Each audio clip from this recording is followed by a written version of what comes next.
Hello friend. और उत्तरवर्ती मुग़ल शासक का ये दूसरा पार्ट होगा, दूसरा लेक्चर। पहला पार्ट में मैंने रफ़ी उद दौला तक पढ़ा दिया था, उसके बाद हम मोहम्मद शाह के बारे में बात करेंगे। तो ये थोड़ा सा वीडियो आएगा, थोड़ा सा 20 से 30 मिनट का वीडियो। तो हमारा उत्तरवर्ती मुग़ल शासक पूर्णतः ख़त्म हो जाएगा और सब कुछ हम कवर करके चलेंगे। तो हर वीडियो में मैं लाइक सब्सक्राइब के बारे में बोलता हूँ, लेकिन एक भी लोग नहीं करते हैं, तो इस वीडियो में नहीं बोलूँ तो अच्छा है। तो ठीक है, मत कीजिए, कोई बात नहीं। देखिए, अगला जो शासक बनता है रफ़ी उद दौला के बाद, मोहम्मद शाह। मोहम्मद शाह का जो टाइम पीरियड रहता है 1719 से 1740, लंबा टाइम के लिए पीरियड है। आप ये देख रहे थे कि कोई शासक साल भर के लिए बन रहा है, 5 साल के लिए, 2 महीने 3 महीने के लिए, लेकिन मोहम्मद शाह एक ऐसा शासक है जो 1719 से 1740 तक गद्दी पे बैठता है। इनका नाम जो बचपन का नाम रहता है रोशन अख्तर। रोशन अख्तर, इसको रंगीला बादशाह भी बोला जाता है। क्यों रंगीला बादशाह बोला जाता है? एक उपनाम दिया गया था इसको, रंगीला। तो पूरा नाम क्या हो गया? मोहम्मद शाह रंगीला। हाँ, वही मोहम्मद शाह रंगीला है जिसके बारे में आप सोच रहे हैं। सितंबर 1719 में सैयद बंधुओं ने जहान शाह के पुत्र रोशन अख्तर को मोहम्मद शाह के नाम से गद्दी पे बैठाया। तो रोशन अख्तर को मोहम्मद शाह के नाम से क्या किया? गद्दी पे बैठाया। ये किसका पुत्र था? जहान शाह का, जहादर शाह का जो तो बेटा होगा ये जहान शाह। मैंने दिखाया था आपको, नहीं जहादर शाह का नहीं, इसी का रफ़ी उद दौला का कोई पुत्र है, ठीक है ना, जहान शाह। तो उसको क्या किया? गद्दी पे बैठाया। लेकिन अत्यधिक विलासपूर्ण जीवन व्यतीत करने के कारण इनका नाम रंगीला पड़ा। मतलब बिलासपुर मतलब क्या? आलसी, कोरी टाइप का आदमी। कोई कुछ आक्रमण वगैरह कर रहा है, ठीक है करेंगे, एकदम अपने में मगन रहना, दारू पीना, नशा करना, अय्याशी करना, नृत्य डांस देखना, यही सब काम था। और पूरा नाम इनका क्या हो गया? मोहम्मद शाह रंगीला। तो कौन दिया इनको बिलासपुर जीवन व्यतीत करने के कारण इनका नाम क्या पड़ गया? रंगीला। इसी के शासनकाल में निजामुल मुल्क, पूरा नाम क्या है? निजामुल मुल्क के नेतृत्व में सैयद बंधुओं के खिलाफ एक षड्यंत्र रचा जाने लगा। और इसी में निजामुल मुल्क ने सैयद बंधुओं की 1722 में कर दी हत्या। 1722 में कर दिया क्या? हत्या। सैयद बंधुओं को सम्राट निर्माता के रूप में भी जाना जाता है। सर सैयद बंधु पिछले वीडियो में देखे थे कि बहुत सारे शासक को गद्दी पे बैठाया जा रहा था सैयद बंधुओं द्वारा, क्योंकि यह लगभग 6 बादशाहों को गद्दी पे बैठाता है। कौन? सैयद बंधु 6 बादशाहों को गद्दी पे बैठाता है। अब देखिए, 1724 ईस्वी में निज़ामुल मुल्क, जिनका एक और नाम था चिनक्लिक खां, इसके बारे में भी हम थोड़ा सा देखे हैं पिछले वीडियो में, पार्ट 1 में, उत्तरवर्ती मुगल शासक का। इसने उपाधि धारण किया अशफ जहाँ का और हैदराबाद को स्वतंत्र राज्य के रूप में स्थापना कर दिया। तो हैदराबाद का स्थापना कौन किया? तो निजामुल मुल्क, जिसके बारे में पढ़ते हैं तो वही निजामुल मुल्क, चिनक्लिक खां नाम है इनका। तो इसने कर दिया स्थापना। और जो रंगीला था, रंगीला जो मोहम्मद शाह रंगीला, वो अपना चलता रहा और रंगीला के वजीर के रूप में ये बना रहा, रंगीला बादशाह के वजीर के रूप में।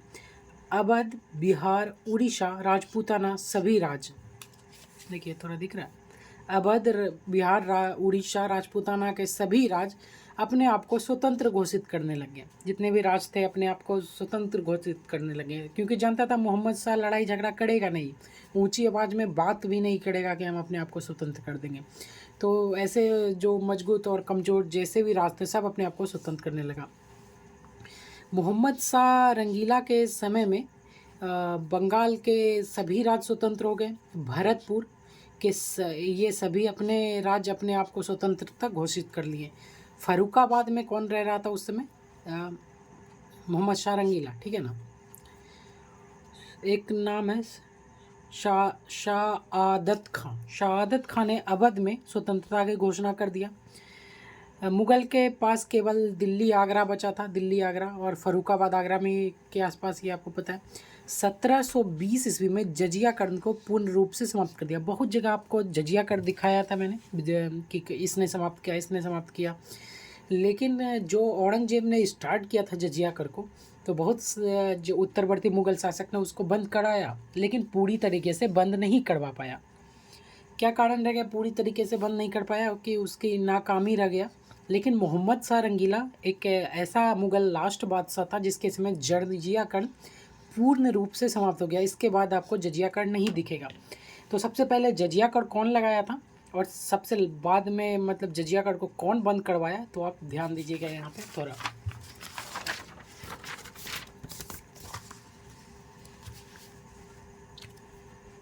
1737 ईस्वी में मराठा पेशवा बाजीराव प्रथम, जब हम मराठा का वीडियो बनाएंगे पढ़ाएंगे उसके बारे में, तो इसके बारे में फिर से चर्चा होगा, ठीक है।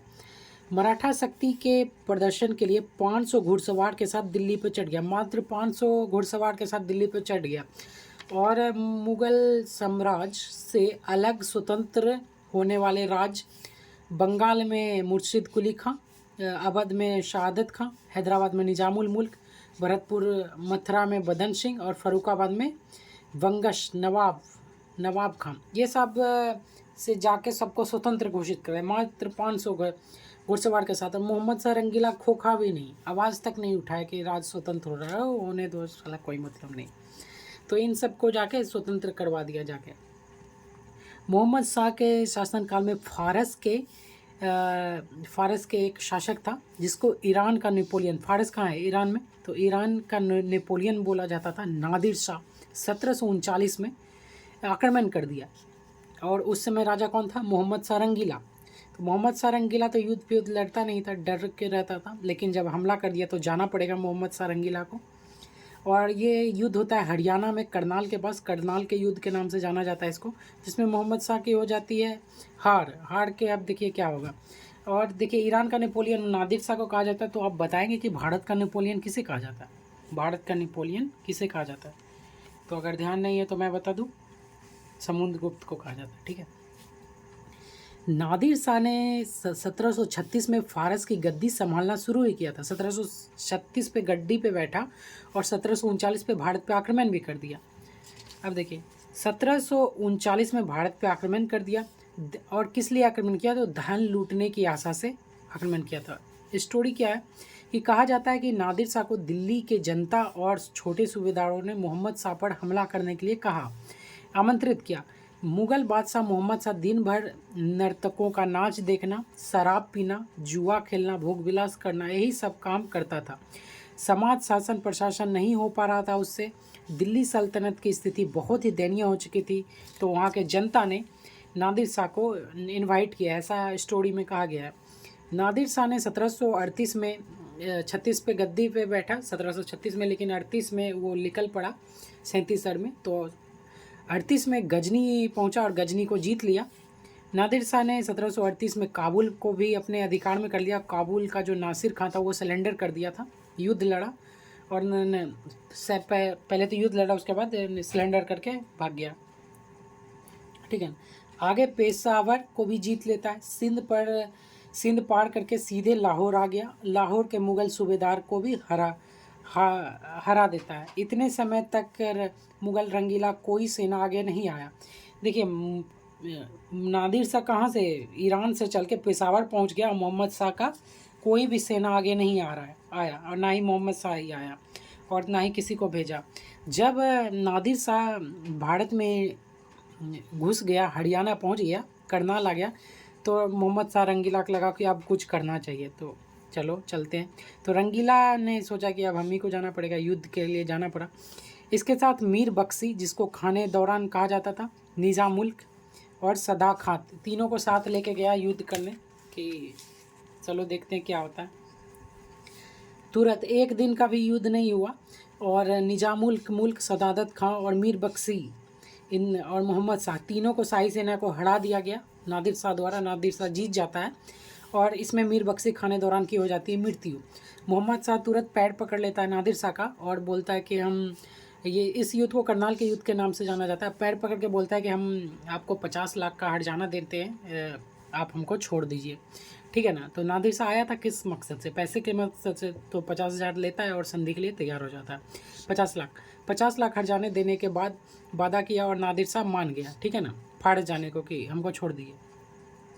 युद्ध में मीर बख्शी की हो जाती है मृत्यु के बाद एक व्यक्ति को उसका पद दे दिया जाता है। रंगीला ने रंगीला एक व्यक्ति का पद दे देता, ठीक है। लेकिन मीर बख्शी का पद सदारत खां चाहता था, ये सदारत खां है ना, इसका पद चाहता था, लेकिन इसको खाने के दौरान का पद मिला हुआ था, लेकिन सदारत खां को नहीं मिलता। अंततः अवध का नवाब सदारत खां ने नादिर शाह से कहा अगर नादिर शाह रंगीला पर आक्रमण कर दे तो उसे 20 करोड़ देने का वादा किया। देखिए अब स्टोरी क्या हो रहा है यहाँ पे, बहुत इंटरेस्टिंग स्टोरी हो रहा है। ये नादिर शाह तो फारस जाने के लिए तैयार हो गया 50 लाख लेके, 50 लाख में ही बहुत खुश हो गया। इसको भारत का धन चाहिए था और कभी पैसा देखा नहीं था बाप ज़िंदगी में अपना, तो 50 लाख देख के एकदम पगला गया फारस के लोग, तो ये जाने के लिए तैयार हो गया। अब ये व्यक्ति जो मर जाता है, यहाँ पे नाम देख रहे हैं आप, इस व्यक्ति मर जाता है तो ये बहुत ऊंचा पोस्ट पे था, ठीक है ना। तो इसके पोस्ट पे जो मुग़ल बादशाह था मोहम्मद शाह रंगीला, इसका पोस्ट किसी और व्यक्ति को दे देता है, लेकिन इस पोस्ट पे ये जाना चाहता था सदारत खां, ठीक है ना। तो ये नहीं जाता, तो ये गुस्से में फिर से इसको नादिर शाह से मिल जाता है और बोलता है कि अगर आप फिर से आप मोहम्मद शाह रंगीला को मार के हटा दे तो हम 20 करोड़ रुपया देंगे। कहाँ 50 लाख और कहाँ 20 करोड़। तुरंत नादिर शाह का आँख खुल जाता है, फट जाता है, तुरंत तैयार हो जाता है। नादिर शाह पहुँच जाता है मोहम्मद शाह रंगीला पर और 50 लाख का जो संधि था बोलता है कि तुम अपने पास रख लो, तुमको मारेंगे अब। और नादिर शाह रंगीला को बंद कर देता है कैद में और गद्दी पे बैठ जाता है। कितने दिन गद्दी पे रहता है? 57 दिन गद्दी पे रहता है और हमला करता है ना उस पर, न मोहम्मद शाह रंगीला को कैद में डाल के लगातार 57 दिन तक दिल्ली को लूटता रहता है, बहुत ही कत्लेआम मचाता है, ठीक है ना। और 57 दिन के बाद सोचा कि हमको फारस जाना चाहिए, तो फारस जाते समय तख्ते ताऊत, मयूर सिंहासन, कोहिनूर हीरा जो शाहजहाँ के निर्माण करवाया था शाहजहाँ के टाइम में, तख्ते ताऊत उसको उठा ले गया। तो कोहिनूर हीरा कहाँ चला गया? फारस। कहा जाता है कि अफवाह फैला कि नादिर शाह की मृत्यु हो गई, लेकिन दिल्ली की जनता ने नादिर शाह के सैनिक को मारना चालू कर दिया। मतलब अफवाह फैल गया गांव में कि उस मतलब शहर में कि नादिर शाह की हो गई मृत्यु, तो जनता सैनिक को मारना चालू कर दिया। लेकिन बहुत सारे सैनिक मारे गए नादिर शाह के। फिर नादिर शाह खुनका रूप से सामने आया और दिल्ली में कत्लेआम का आदेश दे दिया। लगभग 20,000 से 30,000 लोगों को कत्लेआम कर दिया गया नादिर शाह के ऑर्डर पे। बहुत सारे लेखक लिखते हैं कि दिल्ली की गलियों में लाशें ही लाशें बिछ गए थे। अब नादिर शाह पहुंचा सदारत खां के पास, जो 20 करोड़ देने का वादा किया, वो तो दिया नहीं सदारत खां ने, तो 20 करोड़ नहीं दिया, तो वो पहुंच गया उसके पास और 20 करोड़ रुपये मांगने के लिए चला पड़ा। सदारत खां के पास 20 लाख भी नहीं था, तो कहाँ से देता। अंततः सदारत खां जहर खाकर आत्महत्या कर लेता है कि अब तो साला हमको छोड़ेगा नहीं नादिर शाह, हमको तो 20 रुपया भी नहीं, हम 20 करोड़ देने का झुट्टे का वादा कर दिए उसको, तो उसको जहर खा के खुद दे मर जाता है, ठीक है ना। नादिर शाह का उत्तराधिकारी होगा जो 1748 में फिर भारत पर आक्रमण करेगा, जिसका नाम रहता है अहमद शाह अब्दाली, जिसके समय में पानीपत का तृतीय युद्ध होगा मराठाओं के साथ। तो आपने पानीपत का तृतीय युद्ध मूवी भी आया था, देखा होगा तो बताएंगे आप। अहमद शाह का जो नाम था उसका दर्रे दुर्रानी कहा जाता था, मतलब युग का मोती, युग का मोती दर्रे दुर्रानी का मतलब होता था। कहा जाता है कि 57 दिन तक भारत में फारस का शासन चला, मतलब शासन 57 डे तक नादिर शाह गद्दी पे और कत्लेआम मचाया। यहाँ तक कि नादिर शाह ने फारस के सिक्के भी चलाए थे इन 57 दिन के अंदर। अपना नाम का खुतबा भी पढ़वाया। अंत नादिर शाह के पुत्र से मोहम्मद शाह को अपनी पुत्री से विवाह करना पड़ा। मोहम्मद शाह रंगीला का एक पुत्री था, उनसे विवाह करवाना पड़ा नादिर शाह से। तो नादिर शाह एकदम खुश हो गया और फिर मोहम्मद शाह रंगीला को जेल से आज़ाद कर दिया। तब जाके नादिर शाह के पुत्र का नाम क्या था? नासिर उल मिर्ज़ा, ठीक है ना। इसी से विवाह करवा दिया किसका? मोहम्मद शाह रंगीला की पुत्री से। तब फारस जाने के लिए मान गया, ठीक है ना। तो उसको मोहम्मद शाह रंगीला को भी छोड़ दिया कि बैठो, विवाह उवाह हो गया। मच्छीवाड़ा के समीप मनुपुर में अहमद शाह अब्दाली ने की सेना को रोक दिया था और मोहम्मद शाह रंगीला के पुत्र अहमद शाह ने, तो आप देख रहे हैं यहाँ पे अहमद शाह, देखिए अहमद शाह अब्दाली का जो सेना रहता है वो मच्छीवाड़ा के समीप मनुपुर में, और मोहम्मद शाह रंगीला के पुत्र अहमद शाह, पुत्र तो ताकतवर लग रहा है इसके सेना को हरा देता है। अहमद शाह अब्दाली की सेना को देख रहे हैं क्या हो रहा है यहाँ पे अहमद शाह अब्दाली की सेना को हरा दिया, मोहम्मद शाह रंगीला के पुत्र। कहाँ पे? तो मच्छीवाड़ा के समीप। थोड़ा सा और है, थोड़ा देखिएगा। अब देखिए अगला उत्तराधिकारी कौन बनेगा? मोहम्मद शाह रंगीला का पुत्र है कौन? अहमद शाह अब्दाली नहीं, ये 7वां नंबर का है उत्तरवर्ती में। उसका टाइम पीरियड है 1748 से 1754, 6 साल तक गद्दी पे बैठेगा। इसके समय में जो अर्थव्यवस्था थी वो छिन्न भिन्न हो गई, एकदम ख़त्म हो गई। अहमद शाह का जो जन्म हुआ था, मोहम्मद शाह का एक प्रेम विवाह किया था एक नर्तकी से, जो डांस तवायफ जो नाचती थी मोहम्मद शाह रंगीला के हरम में, उनसे प्रेम विवाह कर लिया था, एक से विवाह कर लिया, उसी से पैदा हुआ था अहमद शाह, नर्तकी से, ठीक है ना। इसके समय में शाही फरमान को बेचकर सैनिकों को भुगतान करना पड़ता था। शाही फरमान था उसको बेचकर अंग्रेजों के हाथों क्या करता था, सैनिकों को भुगतान करना पड़ता था। सेना को वेतन ना मिलने की वजह से सेनाई विद्रोह कर देते थे। राजकीय कामकाज के नेतृत्व में राजमाता उधम बाई, जिसने उपाधि धारण किया था किबला-ए-आलम, राजकीय कामकाज करता था। मराठों के सहयोग से अहमद शाह को अबदस्त करके अंधा बनाकर जेल में डाल दिया गया। तो देखिए अहमद शाह को अंधा बनाकर जेल में डाल देता है, कौन डालता है? तो आइए देखते हैं उसके बारे में। अहमद शाह ने अवध के सूबेदार सफदरगंज को वजीर बनाया था और इमादुल मुल्क अपना विद्रोह कर देता है। इमादुल मुल्क और वजीर को कर देता है सबसे पहले हत्या, प्रधानमंत्री का विकेट गिरा देता है। उसके बाद अहमद शाह को अंधा बना के जेल में बंद कर देता है, ठीक है, इमादुल मुल्क। जहांगीर शाह के पुत्र अजीउद्दीन को आलमगीर द्वितीय के नाम से फिर गद्दी पे बैठाएगा। कौन बैठाएगा? तो इमादुल मुल्क बैठाएगा, ठीक है ना। तो अब देखिए आलमगीर आ गया। आलमगीर इससे पहले किनका नाम था? तो बताएंगे आप, औरंगजेब का नाम था। तो ये आलमगीर द्वितीय के नाम से गद्दी पे बैठा कौन? अजीउद्दीन। 1754 से 1758 ईस्वी तक टाइम पीरियड है, मात्र 4 साल का। इसके शासनकाल में प्लासी का युद्ध हुआ था 1757 में, सिराजुद्दौला वर्सेस रॉबर्ट क्लाइव। ये हम मॉडर्न हिस्ट्री में देखेंगे। कुछ समय पश्चात जिस इमादुल मुल्क ने इसे बादशाह बनाया था उसी ने इसकी हत्या कर दी। इसका बात नहीं मानता होगा ये पक्का, तो इसका इमादुल मुल्क ने हत्या कर दी। और क्योंकि अहमद शाह अब्दाली लगातार भारत को लूटता जा रहा था और ये कुछ नहीं कर पा रहा था आलमगीर, और ये कुछ नहीं कर पा रहा था, इसलिए अहमद शाह अब्दाली लूट रहा था और फिर इमादुल मुल्क ने इसकी हत्या कर दी। भारत पर टोटल 7 बार हमला करता है अहमद शाह अब्दाली। 7वां बार इसका सामना मराठों से होता है, जिसके बाद वह भारत कभी लौट के नहीं आता है। आलमगीर द्वितीय का पुत्र था अली गौहर। ये बहुत ही इंपॉर्टेंट है, अगर आप बीपीएससी की तैयारी करते हैं तो अली गौहर को आप डिटेल से पढ़ लीजिएगा ध्यान से। अली गौहर कौन है? तो अली गौहर जो है ना, ये बिहार का सूबेदार है, बिहार का सूबेदार। ऐसे तो इसका पुत्र है अली गौहर, और ये अली गौहर शाह आलम द्वितीय के नाम से गद्दी पे बैठेगा। अपने आप को स्वतंत्र घोषित कर दिया, बिहार में सूबेदारी कर रहा था और स्वतंत्र करके शाह आलम द्वितीय के नाम से गद्दी पे बैठेगा। स्वयं को बिहार में बादशाह घोषित कर देता। बिहार में सूबेदार था पहले और बिहार में बादशाह घोषित करके गद्दी पे वहीं पे बैठ जाता है। फिर आता है दिल्ली में इमादुल मुल्क ने कामबख्श के पौत्र मुही उल मिल्लर को शाहजहां तृतीय के नाम से गद्दी पे बैठाया। देखिए यहाँ पे एक अली गौहर शाह आलम द्वितीय के नाम से गद्दी पे बैठा बिहार में, अली गौहर शाह आलम द्वितीय के नाम से।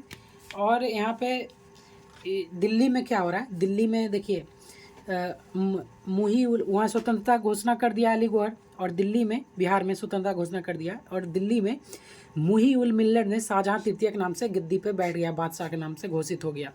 ये थोड़े समय तक राजा बना रहा। ऐसा देखने को मिल रहा पूरे मुग़ल सल्तनत में कि दिल्ली सल्तनत में 2 बादशाह हुए थे। दिल्ली सल्तनत में बिहार में अलग हो रहा है, मुंगेर में बिहार में और दिल्ली में अलग अलग हो रहा है। अब देखिए दिल्ली में जो गद्दी पे बैठा वही तो मतलब चलाएगा, देखिए क्या होता है नहीं होता है। उसके बाद शाह आलम द्वितीय वही अली गौहर है जो बिहार में किया था। इसका टाइम पीरियड 1759 से 1806 ईस्वी तक है, बहुत लंबा टाइम पीरियड है। बचपन का नाम है इसका अली गौहर। इसके शासनकाल में महत्वपूर्ण एवं निर्णायक युद्ध हुआ था, जिनमें एक था पानीपत का तृतीय युद्ध 1761 ईस्वी में। उसके बाद हुआ था बक्सर का युद्ध 1764 ईस्वी में। तो आप बताएंगे दोनों युद्ध किनके बीच हुआ और कौन कौन जीता, ठीक है ना। तो शाह आलम द्वितीय के बारे में देख रहे हैं। इसी युद्ध में शाह आलम द्वितीय ने साथ दिया था मीर कासिम का। जो मीर कासिम को अंग्रेज ने खदेड़ के भगा दिया। मीर कासिम कहाँ था? तो मुंगेर का राजा था। अभी भी मुंगेर में, बिहार के मुंगेर में, मैं मुंगेर डिस्ट्रिक्ट से ही हूँ, इसीलिए तो मैं थोड़ा बता देता हूँ। बिहार के मुंगेर में इनका सुरंग खुदवाया गया है। सुरंग जो खुदवाया था मीर कासिम ने, गंगा के नीचे से सुरंग था इनका और सीधा बक्सर में निकलता था और बहुत जगह सुरंग निकलता था। उसको बंद अभी है, तो अंग्रेज़ों ने ही बंद करवाया था। तो वही मीर कासिम का ये सुरंग है मुंगेर में। तो शाह आलम द्वितीय ने इन्हीं का साथ दिया था और अंग्रेज़ों ने खदेड़ दिया। तो यही सुरंग से मीर कासिम भाग गया और अंग्रेज़ नहीं पकड़ पाए। तो अंग्रेज़ आधा सुरंग से वापस लौटना पड़ा, उसे समझ नहीं आया और सुरंग को बंद करवा दिया। तो शाह आलम द्वितीय ने मीर कासिम का साथ दिया था और मीर कासिम तो भाग खड़ा हुआ, तो अंग्रेज़ पहुँच गए शाह आलम द्वितीय के पास। तो ये राजा है शाह आलम द्वितीय। तो इसको क्या करना पड़ा? बंगाल, उड़ीसा और बिहार की दीवानी सौंपना पड़ा। किसको? क्लाइव को। क्लाइव कौन है? तो अंग्रेज है। यही लड़ रहा था प्लासी बक्सर का युद्ध, ठीक है ना। क्लाइव को सौंपना पड़ा। 1765 से 1772 के बीच यह अंग्रेजों के संरक्षण में इलाहाबाद में रहा। कौन? शाह आलम। अंग्रेज इसका देखभाल कर रहा था और इलाहाबाद की संधि हो गई। इलाहाबाद के संधि के दौरान ही बंगाल, उड़ीसा और बिहार की दीवानी सौंपना पड़ा। किसको? क्लाइव को, ठीक है ना। यहाँ ध्यान रखिएगा। 1772 में मराठों का संरक्षण में दिल्ली पहुंचा और 1803 में मराठों ने इसको पुनः गद्दी पे बैठाया। तो मराठा में कौन गद्दी पे बैठाया था? तो महादूजी सिंधिया का नाम सुने, वही गद्दी पे बैठाया था शाह आलम द्वितीय को। और मराठा छुरा के लाता है अंग्रेज से और गद्दी पे बैठाता है। अब देखिए 1788 ईस्वी में रूहेला सरदार, जिसका नाम है गुलाम कादिर।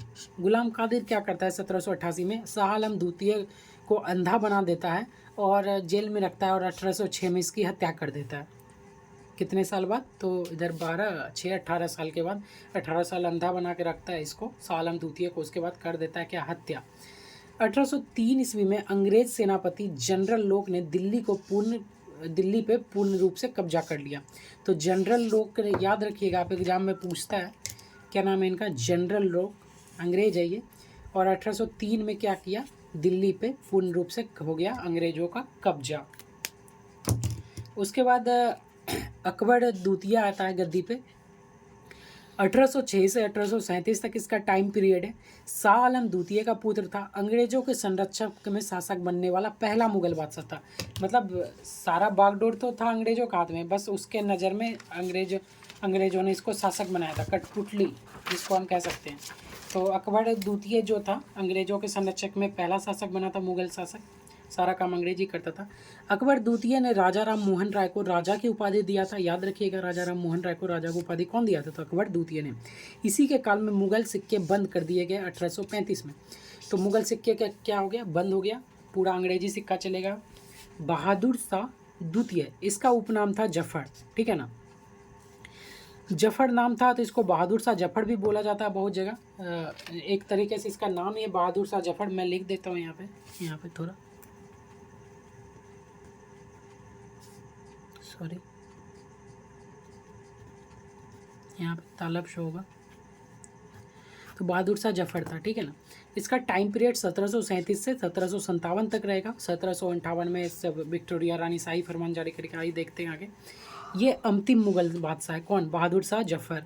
बहादुर शाह द्वितीय बोल सकते हैं, बहादुर शाह जफर भी बोल सकते हैं। पहला उत्तरवर्ती कौन था? बहादुर शाह। अंतिम कौन है? बहादुर शाह द्वितीय। ये एक नंबर का शायरबाज था, बहुत ही शायरी बाज, कुछ भी बोलो इसको शायरी में ही डील करता था। कोई काम धंधा नहीं, शराब पीना और शायरी बकना। 1857 ईस्वी के विद्रोह में विद्रोहियों को साथ देने के कारण इन्हें बंदी बनाया गया हुमायूं के मकबरे में और अंग्रेज़ों ने इसे रंगून का है, म्यांमार में है, उसे रंगून भेज दिया, निर्वासित कर दिया। वहीं पे उसकी मृत्यु हो जाती है 1862 में। और सारा कामकाज अंग्रेज़ देख रहा था, ठीक है ना। तो देखिए क्या होता नोट। 1 नवंबर 1858 में को महारानी विक्टोरिया के घोषणा पत्र जारी किया जाता है मिंटो पार्क में। मुगल साम्राज्य का अंत हो जाता है, मान लिया गया कि मुगल साम्राज्य का अंत हो गया और महारानी विक्टोरिया रानी घोषणा पत्र जारी करता है।